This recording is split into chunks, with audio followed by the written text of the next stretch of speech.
winjo to ok nyalo wacho. Wache moro kawuono. Wadhi mbele.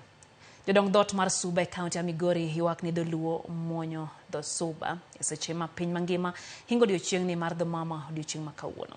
Jakom mar jodong Suba e kaunti ya Migori Japheth Riogi wacho ni oganda mag dhoodno mar Suba e kaunti ya Migori sani wacho dholuo moloyo kata dhoggi mar Suba, gino makoro miyo gi wich bar kaka jodong Suba. Riogi wacho ni kendo mon mawuok e dhood ogendni mamoko kaka Luo en achiel kuom gigo makoro miyo dho Suba olal.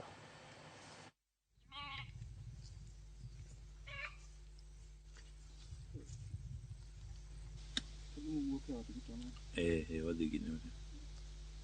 Para dugole.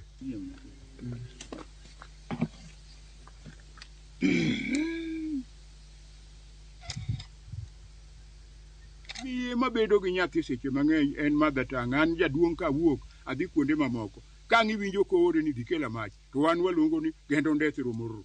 Koro dhowa ni ok giwacho. Ka ngiwinjo kono ni miya pi, wan waluongo ni tandethero manchi. Koro dhok Luo ni ema koro bedo mang'eny ahinya koro muonyo dhowa nikech mine mwanyuomo nyiluo.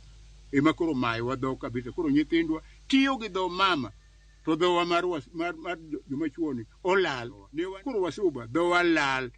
An kaka ker mantie maluongo ni ker Riogi ni iluonga ni ker mar Josuba. Koro ka penje wan to in mi ker mar Josuba. Dhou mar Wasuba uwena, kitu gitimo uwena. Koro natemo kwayo. Wan kaka Josuba bed ni wan e Luo Nyanza ka. Jowa mondo wabunge waduto gi joge wate stakeholders te wabed piny mondo waneni to dhowani. Ere kaka wanyalo time mondo lose mondo kalie chik mondo bedie curriculum masani mondo puonj nyithindwa ECD wang'e dho. Governor